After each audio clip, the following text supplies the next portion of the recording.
জীবনে বাঁশ খায়নি এরকম মানুষ খুঁজে পাওয়া মুশকিল। কেউ হয়তো পিঠে খেয়েছে, কেউ হয়তো মুখে, কিংবা কেউ খেয়েছে মনে, কি তাই তো? তবে আজকের বাঁশ আপনি একদম নির্দ্বিধায় খেতে পারেন।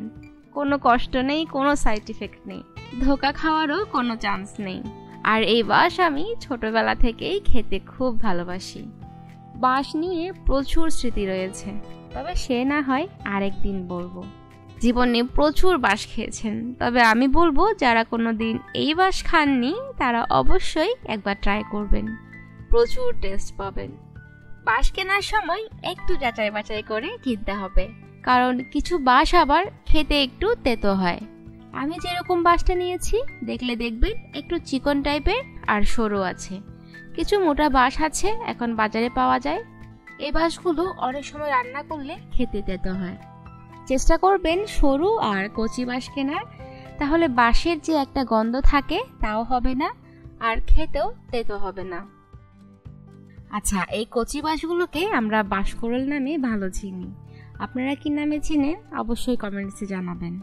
প্রথমেই আমি বাঁশের যে উপরে আবরণটা থাকে সেটা ছাড়িয়ে নিয়েছি, আর গোল গোল চাক করে করে আমি কেটে নিয়েছি। একদম কুচি কুচি করে কাটলে কিন্তু ভাজা খেতে তেমন মজা লাগবে না। এভাবে চাক চাক করে কাটলে খেতে যেমন ভালো লাগবে, দেখতেও ভালো লাগবে। আচ্ছা, তারপর আমি বাঁশকোরলগুলোকে হালকা নুন আর হলুদ দিয়ে সেদ্ধ করে নিয়েছি। এতে বাঁশকোরলে যদি কোনো ইমপিউরিটিস থাকে কিংবা কোনো কষ থাকে তা সব বেরিয়ে যাবে। বাঁশকোরলগুলো জলে আমি মিনিমাম 5 থেকে 6 মিনিট ফুটিয়ে নেব। তারপর জলটা ফেলে দিয়ে বাঁশকোরলগুলো আমি একটা ছাঁকনিতে ছেঁকে রেখে দেব। এই ভাজাতে আমরা তেমন কোনো মরিচ মশলা ব্যবহার করব না। একটু নুন, একটু হলুদ আর একটুখানি মরিচ গুঁড়ো, আর কিছুই না। সাথে দেব চিংড়ি মাছ, বড় ছোট যে কোনো চিংড়ি মাছ আপনারা দিতে পারেন। চিংড়ি মাছগুলোকে আমি এখন 3 থেকে 4 মিনিটের মতো ভেজে নেব।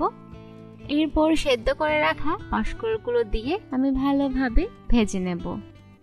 আর ভাজাতে আমরা শুধুমাত্র নরম অংশটাই ব্যবহার করব, আর বাকি শক্ত অংশটা দিয়ে আমরা চিংড়ি মাছ কিংবা শুটকি দিয়েও রান্না করতে পারি।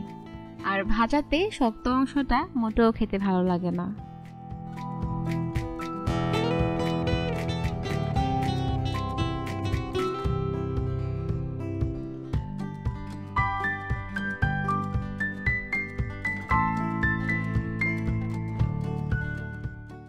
এবার ঢাকা দিয়ে আমি মিনিমাম 6 থেকে 7 মিনিটের মতো রান্না করব।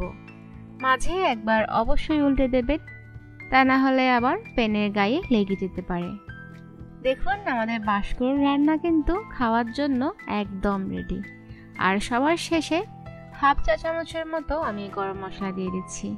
আর অবশ্যই গরম মশলাটা ব্যবহার করবেন, তাহলে দেখবেন বাঁশকোরলের ফ্লেভারটা আরও অনেক বেশি এনহ্যান্স হবে।